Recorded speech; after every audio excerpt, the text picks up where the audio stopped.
Providing more money to Ukraine and getting more money out of NATO members, well, they're big issues on Capitol Hill right now. In our interview, Senator John Cornyn indicated bailing out on both. Well, that's not a good idea for him. But a new UT poll shows that Texans are essentially split on global intervention. So, Greg, I think those numbers are directly linked to our own border crisis, don't you? Yeah, Rudy, I absolutely agree. When you are clearly not taking care of fundamental business at home, as in the unsecured border, it's hard for folks to justify shipping billions of hard-earned American tax dollars 6,000 miles away to Ukraine. Now, that said, I believe a majority of Texans have a fundamental grasp of just how ruthless Vladimir Putin has been and will continue to be if not contained.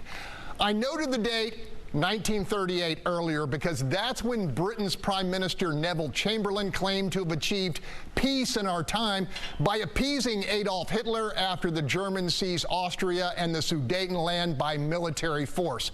Hitler, of course, was not appeased, and the bloodiest war in human history followed, which demands the question, have we completely forgotten the hard-earned lessons of the past?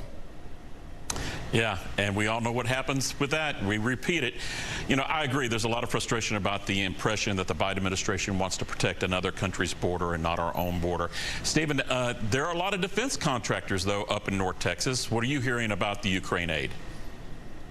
Well, and if you look at it on its surface, right, if you ask most Americans, they're going to say, yes, we understand the reasoning for wanting to support Ukraine and continuing to support Ukraine because, as the senator mentioned and others have mentioned, it's a ripple effect. It's not just Ukraine when it comes to our enemy, Russia.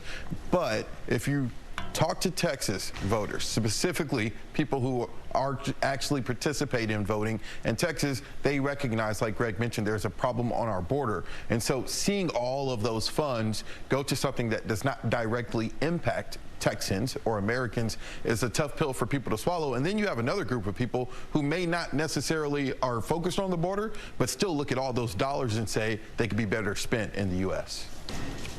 I'm going to bring up that pill in a moment, Stephen.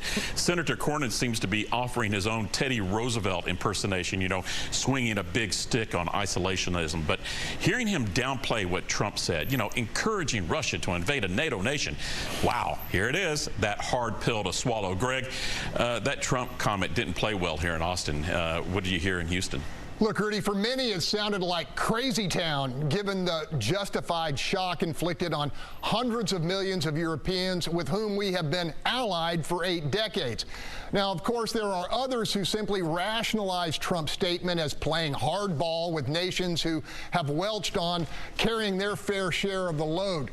Look, anyone who is a student of history knows American isolation was strongly promoted prior to America's entry into World War I and again prior to World War II. It didn't keep us out of either global conflict at an incredible cost of lives and treasure. Now, on the flip side, during the past 80 years of U.S. global engagement, we've had no world wars, none. Bottom line, a majority of people I talk to see appropriation as triage.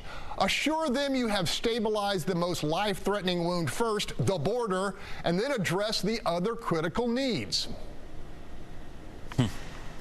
You know, Trump's NATO comment came after a new UT poll came out, and in that poll, he leads GOP rival Nikki Haley 80% to 9%. Wow, that's big. But if he's the nominee in November, that UT poll shows his lead over Joe Biden is less than 10%. Another has Trump even trailing. Stephen, that NATO comment sure does seem to be like a hanging curveball for Democrats, right? I mean, Democrats can pounce on that in November when that time comes, but the thing is, and history has proven the former president can say whatever he wants. He's still going to win the party nomination. People may scratch their heads. Some Republicans may talk about him behind his back, behind closed doors.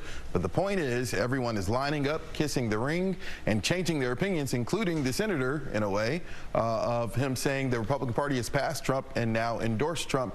And so this is politics, and we'll see how it plays out in November.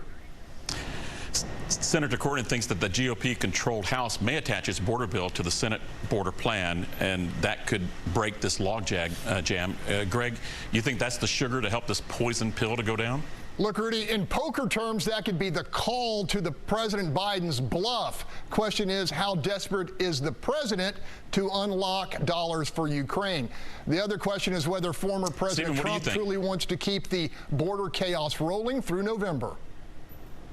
Okay, Stephen, what do you think, real quick? Hey, I mean, we'll have to see, man. Anything can happen, but we'll see. All right, we're going to have to end it there. You can see this interview or any of our past interviews by going to our YouTube pages. You can also visit our social media sites to continue the conversation. We are another week closer to Super Tuesday. Join the Fox Texas Trio next week as we break down some hot races. Until then, let us know what you think the issue is.